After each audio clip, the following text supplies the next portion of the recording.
September 14, 2024 Madanapalle మార్కెట్కు సంబంధించిన ధరల యొక్క సమాచారం. ఇప్పటివరకైతే 2 మండీలు వేలంపాటలు 3 మండీలు వేలంపాట మూసాయి. మరికొన్ని మండీలు వేలంపాట ఆరంభమయ్యాయి.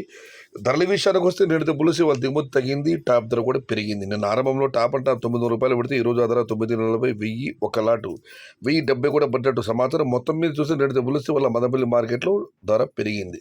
ఇక ధరల విషయానికి వస్తే ఉన్నాయి టమాటాలు 300, 350, 400 ఇవన్నీ ఉన్నాయి. ఇవన్నీ క్వాలిటీ లేవు. క్వాలిటీలు ఉన్న మీడియం కాయలతో సహా మనం చెప్పుకోవాల్సి వస్తే ఏ టమాటాలు తీసుకున్నా కూడా రూ. 550 ఆరంభ ధర రూ. 550 దగ్గర నుంచి రూ. 750 వరకు మీడియం మరియు సెకండ్ క్వాలిటీలు, number 1 super top and top fine క్వాలిటీలు 8 నుంచి 8, 850, 9, 950 టాప్ అంట రూ. 1000 ఒక్కలాంటి ఇప్పటికైతే రూ. 1070. ఇంకా చాలా మండీలు వేలంపాటి మిగిలి ఉన్నాయి. మరి చూద్దాం ఈ వేలంపాటి పూర్తి టాప్ అండ్ టాప్ మరింత పెరుగుతుందా లేదా 1070, 11కి పరిమితం చూడాలి. ప్రస్తుతానికి అయితే రూ. 550 దగ్గర నుంచి రూ. 1070. Today Madanapalli market tomato big rate ₹550 starting rate, ₹1070 ending rate. Today wait and see for the top rate.